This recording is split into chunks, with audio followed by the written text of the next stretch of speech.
الحمدللہ رب العالمین والصلاۃ والسلام علی سید المرسلین۔ تفسیر تبیان القرآن، سورہ فاتحہ کی تفسیر، آیت نمبر 4۔ ہم تیری ہی عبادت کرتے ہیں اور تجھی سے مدد چاہتے ہیں۔ استعانت کا لفظ اون سے ماخوذ ہے۔ علامہ زبیدی اون کا معنی بیان کرتے ہوئے لکھتے ہیں کہ کسی کام پر مدد کرنے والوں کو اون کہتے ہیں، عرب کہتے ہیں۔ جب کہتا تھا تو اس کے ساتھ اس کے ایوان بھی آتے ہیں، یعنی ٹڈیاں، مکھیاں اور بیماریاں۔ لیاس نے کہا کہ ہر وہ چیز جو تمہاری مدد کرے وہ تمہاری اون ہے۔ جیسے روزہ عبادت کے لیے اون ہے، اس کی جمع ایوان ہے، اور عرب کہتے ہیں میں نے اس سے مدد طلب کی تو اس نے میری مدد کی۔ ایاک نستعین کا معنی یہ ہے کہ آئے ہمارے رب، ہم اپنی عبادت، اپنی اطاعت اور اپنے تمام معاملات میں صرف تجھ سے ہی مدد طلب کرتے ہیں، تیرے سوا اور کوئی مددگار نہیں۔ کفار اپنے معاملات میں اپنے باطل معبودوں سے مدد طلب کرتے ہیں، اور ہم اخلاص کے ساتھ تیری عبادت کرتے ہیں اور اپنے تمام امور میں تجھ سے ہی مدد طلب کرتے ہیں۔ حضرت ابن عباس نے اس آیت کی تفسیر میں فرمایا ہم اپنی اطاعت اور تمام امور میں تجھ سے ہی مدد طلب کرتے ہیں۔ اگر یہ اعتراض کیا جائے کہ عبادت بھی اللہ تعالیٰ کی مدد کے بغیر نہیں ہو سکتی، پھر بظاہر یہ چاہیے تھا کہ پہلے کہ ایاک نستعین ہوتا، پھر ایاک نعبدو ہوتا۔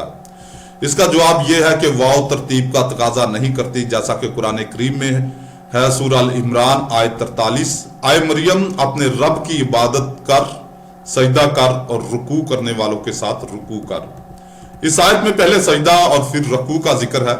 حالانکہ ترتیب کے اعتبار سے پہلے رکوع اور پھر سجدہ ہے۔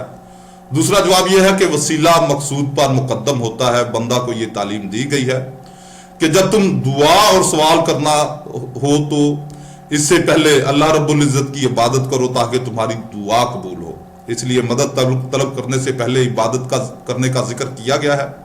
تیسرا جواب یہ ہے کہ اس سے پہلے الحمدللہ رب العالمین اور مالک یوم الدین فرمایا تھا، تو اسی وزن پر ایاک نعبدو و ایاک نستعین فرمایا۔ اگر ایاک نستعین و ایاک نعبدو ہوتا تو اس آیات کے آخری الفاظ کا اختتام ایک فصل اور ایک وزن پر نہ ہوتا۔ علامہ سید محمود آلوسی لکھتے ہیں کہ استعانت میں عموم مراد ہے، ہر چیز میں ہم صرف تجھ سے ہی استعانت کرتے ہیں، کیونکہ حدیث صحیح میں نبی کریم رؤوف الرحیم رحمۃ اللہ عالمین صلی اللہ علیہ وسلم نے حضرت ابن عباس رضی اللہ تعالیٰ عنہ سے فرمایا، جامعہ ترمذی کی حدیث مبارکہ ہے، جب تم مدد طلب کرو تو اللہ سے۔ اسی حدیث کی وجہ سے حضرت ابن عباس نے استعانت میں عموم کا قول اختیار کیا ہے۔ سو جس شخص نے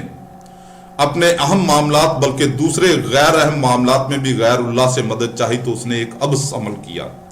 اللہ رب العزت سے کیوں نہیں مدد طلب کی جاتی، حالانکہ وہ غنی، کبیر اور دوسروں سے کیسے مدد طلب کی جائے گی جبکہ سب اس کے محتاج ہیں، اور محتاج کا محتاج سے مدد کرنا ناپختہ رائے ہے اور عقل کی کج روی ہے۔ اور میں نے کتنے لوگوں کو دیکھا جنہوں نے غیر اللہ سے عزت اور دولت طلب کی اور وہ ذلت اور فقیر ہوئے۔ سو اللہ کے سوا اور کوئی اس لائق نہیں کہ اس سے مدد طلب کی جائے۔ علامہ مراغی لکھتے ہیں کہ اللہ رب العزت نے اس آیت میں ہمیں یہ حکم دیا ہے کہ ہم اللہ رب العزت کے سوا کسی کی عبادت نہ کریں اور کسی کو اس کی عبادت میں شریک نہ کریں، اور نہ اللہ رب العزت کے سوا کسی کی ایسی تعظیم کریں جیسی معبود کی تعظیم کی جاتی ہے، اور اللہ کے سوا کسی سے مدد نہ طلب کریں، اور کسی کام کو پورا کرنے کے لیے جو طاقت درکار ہوتی ہے وہ کسی اور سے نہ مانگے، ما سوا ان اسباب کے جن کا کسب کرنا اور جن کو حاصل کرنا ہمارے لیے عام اسباب میں مشروع اور میسر ہے۔ اس کا بیان یہ ہے کہ اللہ رب العزت نے اپنی حکمت سے اس بات کو مسببات کے ساتھ مربوط کیا ہے، اس طرح ارتفاع معنی پر بھی ان کو موقوف کیا ہے، اور ان اسباب کے حصول کے لیے انسان کو علم اور معرفت سے نوازا ہے، اور معانے اور رکاوٹوں کے دور کرنے پر انسان کو قدرت عطا کی ہے، اور اسی اعتبار سے ہم کو حکم دیا ہے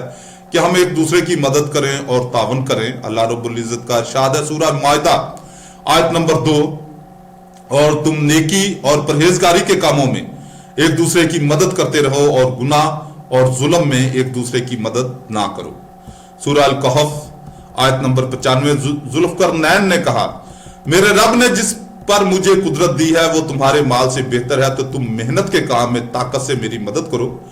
میں تمہارے اور ان کے درمیان نہایت مضبوط دیوار بنا دوں گا۔ اس اعتبار سے ہم بیماروں کی شفا کے لیے اعتبار سے دعائیں طلب کرتے ہیں اور دشمنوں پر غلبہ حاصل کرنے کے لیے ہتھیاروں اور سپاہیوں سے مدد طلب کرتے ہیں اور اپنی فصلوں کی فراوانی کے لیے حشرات الارض اور مضر کیڑے مکوڑوں کو دور کرتے ہیں اور ان کو ہلاک کرتے ہیں۔ اور ان اسباب کے بغیر اگر ہم بیماروں کے لیے شفا اور دشمن پر غلبہ چاہتے ہیں تو اس کے لیے صرف اللہ تعالیٰ سے استعانت کی جائے گی اور زمین و آسمان کی تمام حاجات کے لیے صرف اللہ رب العزت کے سامنے دست سوال دراز کیا جائے گا۔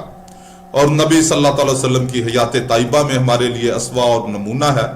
آپ صلی اللہ علیہ وسلم نے مختلف غزوات میں کفار کے خلاف غلبہ اور فتح کے لیے صرف اللہ رب العزت کے آگے ہاتھ پھیلائے ہیں، اسی سے فتح اور نصرت کی دعائیں کی ہیں اور اسی سے بیماری میں حصول شفا کے لیے دعا کی ہے۔ اللہ رب العزت نے ہم سے وعدہ کیا ہے کہ تم مجھ سے دعا کرو، میں تمہاری دعاؤں کو قبول کروں گا، اور فرمایا ہے کہ میں تمہاری شہرت سے بھی زیادہ تم سے قریب ہوں۔ سو جو شخص اپنی حاجات پوری کرانے کے لیے کسی بیمار کی شفا کے لیے، دشمن پر غلبہ کے لیے یا اولاد کی طلب کے لیے اولیاء اللہ کے مزارات پر جا کر ان سے مدد مانگتا ہے، وہ شخص سیدھے راستے سے گمراہ ہو گیا۔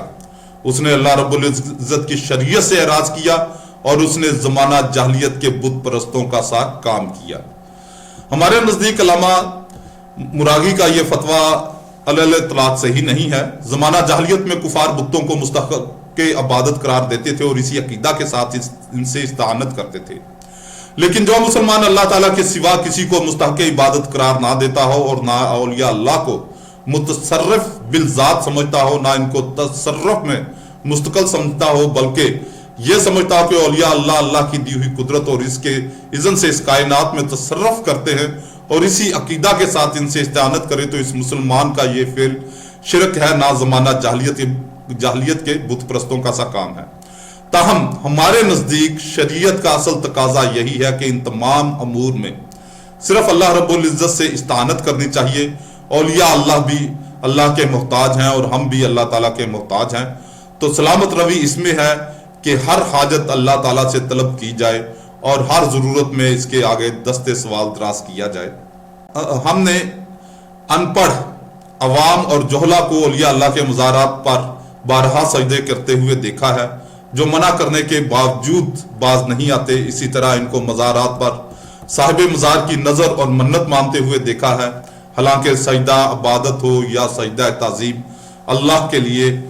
اللہ کے غیر کے لیے جائز نہیں ہے، اور نظر بھی عبادت ہے اور غیر اللہ کی نظر ماننا جائز نہیں۔ سورہ یونس آیت نمبر 22 اور 23 میں اللہ رب العزت کا فرمان عالی شان ہے، وہی ہے جو تم کو خشک زمین اور سمندر میں چلاتا ہے، حتیٰ کہ جب تم کو کشتیاں موافق ہوا کے ساتھ لے کر چلتی ہیں اور وہ اس پر خوش ہوتے ہیں، تو اچانک کشتیوں پر تند و تیز آندھیاں آئیں اور سمندر کی موجوں نے ان کو ہر طرف سے گھیر لیا۔ مسافروں نے سمجھ لیا کہ وہ طوفان میں گھر گئے، تب سب نے اپنے دین کو خالص اللہ کے لیے اپنے دین کو خالص اللہ کے لیے کر کے دعائیں مانگی کہ اگر تو نے ہمیں اس طوفان سے بچا لیا تو ہم ضرور تیرے شکر گزاروں میں سے ہو جائیں گے۔ پھر جب اللہ رب العزت نے ان کو بچا لیا تو وہ ناگہاں زمین میں ناحق زیادتی کرنے لگے۔ جب انسان مصائب کے غضب اور پریشانیوں کے طوفان میں گھر جائے